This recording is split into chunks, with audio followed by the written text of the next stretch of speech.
नमस्कार। हम आज आए हुए हैं परैया अंचल में और यहाँ पे हमारे साथ सीओ साहब हैं जो कि केशव कुमार हैं। जिस तरह से जब बिहार सरकार ने जो ऑर्डर जारी किया है कि सर्वे ज़रूरी है और हर गांव में लोग जाकर के इसकी चेतावनी दी है और बोला गया है कि सभी अपने अपने कागजात तैयार करें, ऐसे में लोगों के साथ बहुत सारी परेशानियाँ हो रही हैं।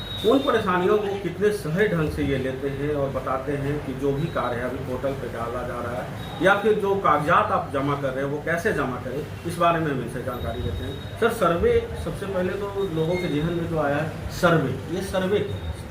देखिए, सर्वे का मतलब ये है कि जो ज़मीन का अभी वास्तविक स्वरूप है, उस वास्तविक स्वरूप में किसके दखल कब्जे में है, किसके पास उसका कागजात है, उसी के नाम से खतियान का क्रिएशन होना है। जो कैडेस्ट्रल सर्वे था 1914 से 1920 के बीच में तैयार किया गया था, वो चूँकि 100 वर्ष पुराना हो चुका है और बहुत सारी उसमें तब्दीली आई है। ऐसे में अब बीच में रिविजनल सर्वे हुआ जो कि बहुत सारे जगह पूर्ण नहीं हो सका। परैया अंचल में भी रिविजनल सर्वे पूर्ण नहीं हो पाया। फिर सरकार ने सोचा कि एरियल सर्वे करवाते हैं। एरियल सर्वे सरकार ने 2015 के आसपास कंप्लीट करवाया और 2011 में एक नियमावली लेके आए विशेष सर्वेक्षण और बंदोबस्त का कानून लाया और नियमावली 2012 में लाया। उसी के अंतर्गत अभी विशेष सर्वेक्षण का कार्यक्रम शुरू किया गया है, जिसके तहत अभी चूंकि वर्तमान में जमीन का प्लॉट चेंज हो गया होगा।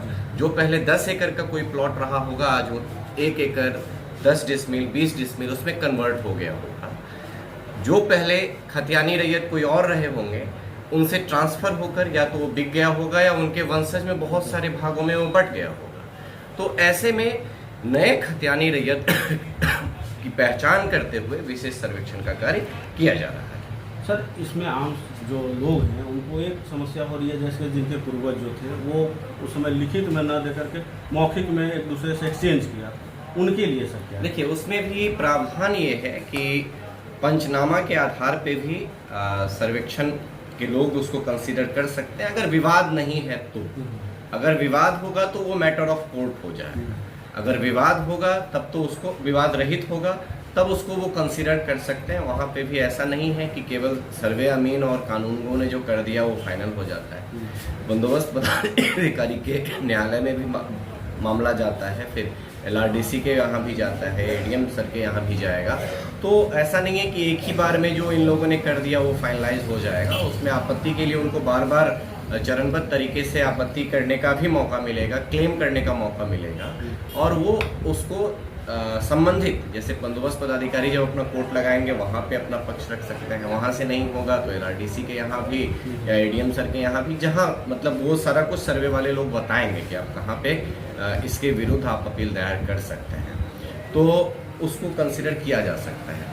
जनरली आपसी सहमति जहाँ होगी वहाँ दिक्कत कम है। जहाँ आपसी सहमति नहीं होगी तो वो वैसे भी रैयती भूमि में अगर आपसे सहमति नहीं होता है तो स्वत्ववाद का मामला बन जाता है और कोर्ट से ही उसका अंतिम निर्णय संभव हो पाता है। दूसरी एक समस्या जो लोगों में है, जब हमने गांव-गांव घूमा तो देखा कि वहाँ पे वंशावली जो बनाने की प्रक्रिया है वो थोड़ी सी लोगों को समझ में नहीं आ रही है। और दूसरी बात है कि लोग SDO से बोल रहे हैं कि साइन करवाना है, तो क्या ये इसमें 2 प्रपत्र जो है सर्वे ने डाला है, प्रपत्र 2 और प्रपत्र 3A।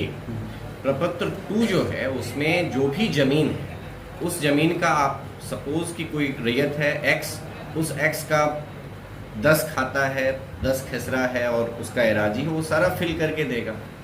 उसके साथ वो सपोर्टिंग डॉक्यूमेंट देगा। सपोर्टिंग डॉक्यूमेंट का मतलब कि लगान रसीद होगा, केवाला होगा या पहले का खतियान होगा या बुझारत पंजीर होगा, जो भी उनके पास अवेलेबल होगा वो देंगे।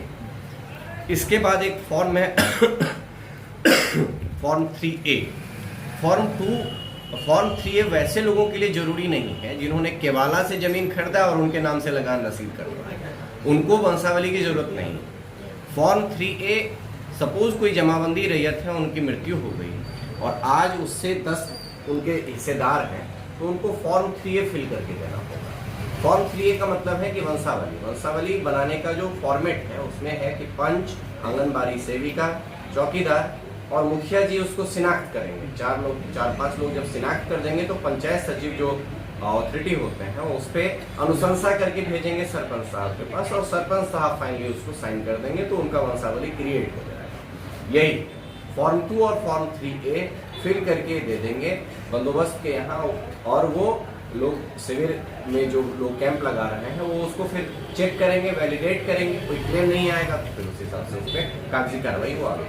लोगों में एक और संशय है कि ये टाइमिंग क्या होगी इसकी, और बहुत जल्द करना है क्या इस आपोधावी में लोग जो जिनके बच्चे यहाँ नहीं रह रहे हैं, बहुत सारी माएँ ऐसी हैं जो अनपढ़ हैं, उनको समझ में नहीं आ रहा उनके बच्चे। देखिए इसके लिए क्या समय सीमा भी तैयार की? देखिए पूरी प्रक्रिया ऑनलाइन की जा रही है। कोई व्यक्ति अगर यहाँ से यहाँ से बाहर भी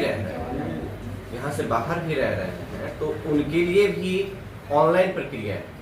अब सवाल ये उठता है कि जो आप वंशावली का कह रहे थे उसमें केवल कुछ अड़चने आ सकती हैं, अदरवाइज अगर उनको अपने जमीन का कोई साक्ष्य देना है वो ऑनलाइन भी सारा कुछ साक्ष्य दे सकता है। ऑनलाइन लिंक 4-5 लिंक जो है हर ग्रुप पे शेयर किया गया है। ऑनलाइन कहीं इस पे भी बैठे हुए वो फिलहाल भर के दे सकते हैं, समय ले सकते हैं वंशावली प्रस्तुत करने का, लेकिन फॉर्म 2 तो वो कहीं से भी फिल करके दे सकते हैं, उसमें कोई उनको दिक्कत नहीं आने वाली। समय सीमा की अगर बात करें, समय सीमा यही है कि 15 सितंबर तक जो है वो अभी मौजावार हर जगह कैंप लगाया जाएगा, और उसके बाद फिर 1 महीना तक का और समय दिया जाएगा कि आप आके यहाँ भी जमा कर सकते हैं। पहले तो हर मौजा में जाके लोग शिविर लगा रहे हैं, शिविर में पेपर कलेक्ट करेंगे। उसके बाद जब एक बार हर मौजा कंप्लीट हो जाएगा तो जिनका भी बच जाएगा वो आके यहाँ पे हमारा जैसे परैया में जो मॉडर्न रिकॉर्ड रूम है, आधुनिक अभिलेखागार है, उसके भूतल में हम लोगों ने उनके अस्थाई व्यवस्था, अस्थाई ऑफिस कह लीजिए सर्वे का हम लोगों ने वहाँ किया हुआ है, तो वहाँ आके वो कभी भी सबमिट कर सकते हैं।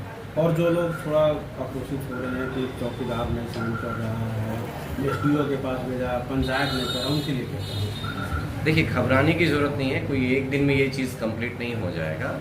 सरकार भी दिशा निर्देश बारी जारी कर रही है। चूँकि सर्वे के लोग भी नए हैं, केवल 15 दिन का उन लोगों ने ट्रेनिंग लिया हुआ है, उन लोगों को भी बार बार गाइडलाइन मिलता जा रहा है ऊपर से। तो अगर इस तरह का व्यापक तौर पे कोई दिक्कत होगा तो हम लोग भी बात करेंगे, ऊपर पत्राचार करेंगे और उसको सॉर्ट आउट करने की कोशिश करेंगे। तो ये थे केशव किशोर जी जो कि अंचलाधिकारी हैं परैया के, और कितने सहज और सरल ढंग से आपको बताया कि सर्वे क्या है, और इसमें लोग जो हैं कि समय सीमा नहीं जान रहे हैं और एक दूसरे पे आरोप प्रत्यारोप कर रहे हैं कि जल्दी करना है और मेरा काम नहीं हो रहा, उनके लिए एक संदेश होगा कि अभी समय सीमा है और सारे कागजात आप तैयार करें और कहीं कोई अड़चने नहीं है। विभिन्न प्रकार के पोर्टल भी हैं आपके लिए, और जिनके बच्चे बाहर में हैं, दूर दराज में हैं, वो भी अपना काम पोर्टल के अनुसार सीधा से कर सकते हैं। आप हमारे साथ जुड़े इसके लिए आपका बहुत धन्यवाद सर। Thank you. आप लोग को भी हमारे साथ जुड़े रहने के लिए बहुत बहुत धन्यवाद।